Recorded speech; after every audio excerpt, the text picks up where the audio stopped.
Hello नमस्कार दोस्तों, मैं हूं डॉक्टर चित्र शुक्ला और आप देख रहे हैं कॉमर्स स्टार। आज डिज़ास्टर रिस्क मैनेजमेंट का अगला यूनिट लेने जा रहा हूं, जो कि यूनिट 3, जो कि जिसका नाम है disaster risk management in India, जो कि आपके सामने लिखा भी है। तो इसके अंदर में क्या क्या हम पढ़ने वाले हैं, चलिए देखते हैं।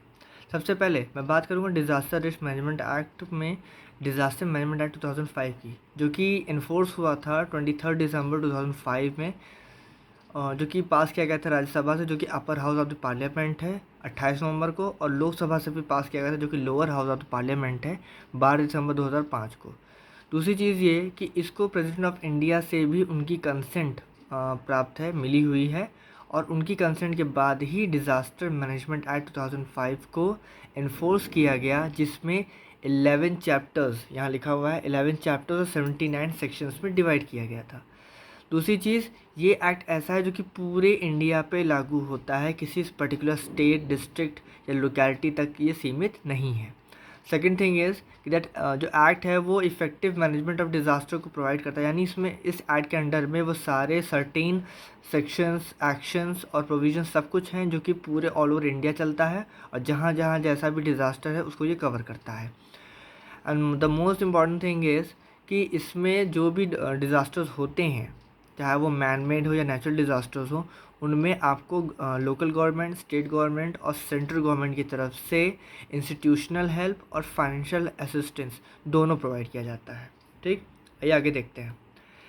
बात करते हैं इंस्टीट्यूशनल मैकेनिज़्म की। तो इंस्टीट्यूशनल मैकेनिज़्म में मेन है कि national disaster management authority, NDMA in short, जो कि प्राइम मिनिस्टर के थ्रू हेडेड, यानी प्राइम मिनिस्टर्स की चेयरपर्सन होते हैं, और ये डिज़ास्टर मैनेजमेंट इन इंडिया का सबसे एपेक्स बॉडी यानी हाईएस्ट अथॉरिटी है। NDMA को इस्टेब्लिश करने का एक ही था, मतलब ऑब्जेक्टिव था कि स्टेट लेवल, डिस्ट्रिक्ट लेवल और सेंट्रल लेवल पे जो भी डिज़ास्टर्स होंगे उनमें हेल्प प्रोवाइड करेगा, यानी हेल्पिंग हैंड प्रोवाइड करेगा। और ये डिज़ास्टर मैनेजमेंट 2005 एक्ट के अंडर में इसको किया गया है एक्ट। सबसे बड़ी NDMA इज़ मतलब ये एक्चुअली इसका एक रोल है जो कि मैंडेटरी है, वो ये है कि ये पॉलिसीज़ ले डाउन करता है, प्लान और गाइडलाइंस करता है डिज़ास्टर मैनेजमेंट के लिए, कि क्या और कैसे करना है, इसके बारे में आपको पूरी जानकारी देता है। और सेकेंड थिंग कि ये डिज़ास्टर मैनेजमेंट, डिज़ास्टर रिस्क अगर है तो उसको प्रिवेंट कैसे कर सकते हैं, उसको मिनिमाइज़ कैसे कर सकते हैं, और उसके लिए क्या होमवर्क किया जा सकता है, और किस तरीके से हम डिज़ास्टर के होने पर रिस्पॉन्स करेंगे, इस चीज़ को खासकर बताता है। अगली बात है कि जो इंडियन गवर्नमेंट है हमारी, वो हमेशा इस तरह के डिज़ास्टर्स और रिस्क मैनेजमेंट के अगेंस्ट एजुकेशनल प्रोग्राम चलाती रहती है और प्रमोट करती रहती है कि कैसे हम मैन मेड और नेचुरल डिज़ास्टर्स को कंट्रोल कर सकते हैं, जिसमें सारी गवर्नमेंट एजेंसीज़ और नॉन गवर्नमेंट एजेंसीज़ दोनों का ही रोल प्लेइंग होता रहता है बीच बीच में। तो आइए अगले देखते हैं कि कैसे हम अपने प्रोएक्टिव होकर के या गवर्नमेंट के थ्रू प्रोएक्टिव प्रोग्राम चला करके मल्टी हज़ार्ड और मल्टी सेक्टरल स्ट्रैटेजीज़ के थ्रू हम डिज़ास्टर और रिस्क मैनेजमेंट को कम कर सकते हैं। अगला है, अब इसमें डिज़ास्टर मैनेजमेंट एक्ट 2005 के अंडर में क्या क्या इंस्टीट्यूशनल फ्रेमवर्क्स हैं, आइए उनको देखते हैं। सबसे पहले नेशनल अथॉरिटी। नेशनल अथॉरिटी जो कि national disaster management authority NDMA के अंडर में, जो कि जिसको चेयरपर्सन प्राइम मिनिस्टर होते हैं, उनके अंडर में इसको रखा जाता है, और ये नेशनल लेवल यानी सेंट्रल लेवल पे काम करती है।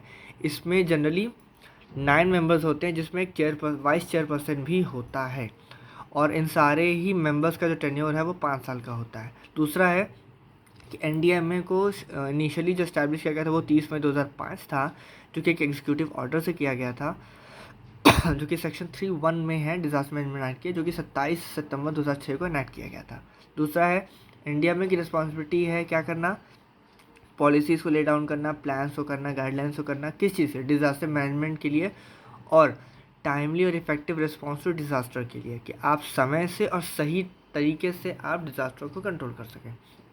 अगला है, under section C of the act it is responsible for laying down guidelines to be followed by the state authorities. मतलब सेंटर के साथ साथ स्टेट अथॉरिटी और लोकल गवर्नमेंट को भी NDMA और डिज़ास्टर मैनेजमेंट एक्ट 2005 गवर्न करता है। अगला, नेशनल एग्जीक्यूटिव कमेटी।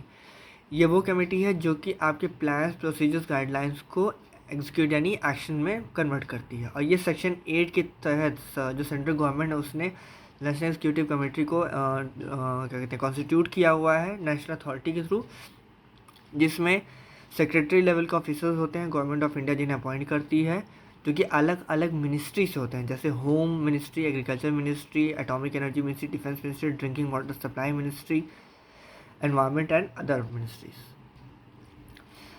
और इसमें और भी मिनिस्ट्रीज शामिल हैं, जैसे फाइनेंस, एक्सपेंडिचर है, हेल्थ है, पावर है, रूरल डेवलपमेंट है, साइंस एंड टेक्नोलॉजी है वगैरह वगैरह। बाकी सारी डिटेल आपको स्क्रीन पे दिख रही होगी। अगला है नेशनल सिक्योरिटी कमेटी, एनईसी जो है, जो कि एक जो सेक्शन ऑफ द एक्ट के थ्रू कराई गई है, एग्जीक्यूट हुई है। उसका मेन काम है पूरे कंट्री पे सारे प्लान्स एंड प्रोसीजर्स को फॉलो कराना। अब अगला है स्टेट डिज़ास्टर मैनेजमेंट अथॉरिटी। इसको सेक्शन 14 ऑफ द SDM यानी स्टेट डिज़ास्टर मैनेजमेंट अथॉरिटी के थ्रू रखा गया है। ये भी आपका डिज़ास्टर मैनेजमेंट एक्ट 2005 के अंडर में गवर्न होता है। इसमें भी जो चीफ मिनिस्टर है वो SDMA का चेयरपर्सन होता है, और 8 मेंबर्स इसमें अपॉइंटेड होते हैं, जो कि चीफ मिनिस्टर अपॉइंट करता है for the purpose of disaster risk management.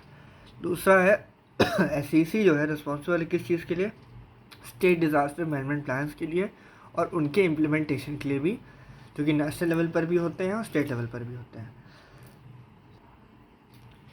अगला SDMA का एक सबसे बड़ा इम्पॉर्टेंट कंपलसरी वर्क ये है कि ये सारे डिपार्टमेंट जो कि स्टेट गवर्नमेंट के अंडर में है उन्हें प्रिपेयर करता है किस चीज़ के लिए, डिज़ास्टर मैनेजमेंट प्लान्स के एग्जीक्यूशन के लिए, जो कि पहले से ही प्रिस्क्राइब्ड है नेशनल स्टेट अथॉरिटीज़ के थ्रू। तो जो भी प्रोविजंस हैं डिज़ास्टर मैनेजमेंट एक्ट 2005 के अंडर में, उनका पूरा execution SDMA with in this state जो है एग्जीक्यूट कराता है। अगला है डिस्ट्रिक्ट डिज़ास्टर मैनेजमेंट अथॉरिटी। ये एक लोकल गवर्नमेंट पे चलने वाला मामला है, जिसमें कि चेयरपर्सन कौन होता है DDMA का, वो है कलेक्टर या डिस्ट्रिक्ट मजिस्ट्रेट या फिर deputy commissioner of the district. ये दोनों ही बंदे, इनमें से जो भी अवेलेबल है या जो भी वहाँ पे है इन द पावर, उसको इसका चेयरपर्सन बनाया जाता है DDMA का। और सबसे बड़ी थी कि elected representative of the area, यानी जो भी एरिया के इलेक्टेड रिप्रेजेंटेटिव, यानी डिस्ट्रिक्ट लेवल पे जो सबसे बड़ा बंदा माना जाता है वो होता है मेयर। तो मेयर के मेंबर यानी चेयरपर्सनशिप में ही उस DDMA को रखा जाता है। ठीक है। अगला एंड लास्ट है NDRF यानी नेशनल डिज़ास्टर रिस्पांस फोर्स। इसके बारे में हम लोगों ने पेपर में ज़रूर पढ़ा होगा। ये सेक्शन 44 टू 45 में इसको स्पेशल पावर्स दी गई हैं, जिसमें स्पेशलिस्ट रिस्पांस है किस चीज़ से, थ्रेटनिंग डिज़ास्टर सिचुएशन और डिज़ास्टर। इसमें जनरली डिफेंस फोर्सेस के मेंबर्स भी इसमें शामिल किए जाते हैं, जो कि आपको तब जो कि कॉमन पब्लिक को डिज़ास्टर से बचाती है। और सबसे बड़ी डायरेक्टर जनरल के थ्रू ये वर्क करती है, जो कि सेंट्रल गवर्नमेंट इसको क्या करती है, अपॉइंट करती है। और इन सितंबर 2014 कश्मीर फ्लड जो आया था 2014 में, उसमें NDRF और आर्म्ड फोर्सेस ने मिल करके ये बहुत बड़ा रेस्क्यू रोल प्ले किया था, जिसमें लोकल्स और टूरिस्ट की जान बचाई गई थी। तो इसलिए मैंने कहा था कि इसमें डिफेंस फोर्सेस के बंदे भी इस्तेमाल कर लिए जाते हैं NDRF में।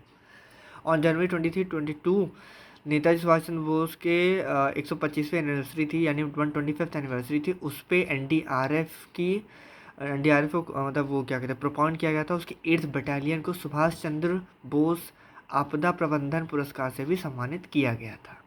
ठीक है। तो आज की वीडियो में इतना ही। आई होप कि आपको वीडियो पसंद आएगा। तो कंटेंट भी आपके सामने स्क्रीन पे है, प्लीज़ देखिए, समझिए इसको और जानिए और नोट्स बनाइए। और कोई भी दिक्कत हो तो वीडियो के लास्ट में अपने कमेंट्स को पोस्ट कर सकते हैं। Thank you so much.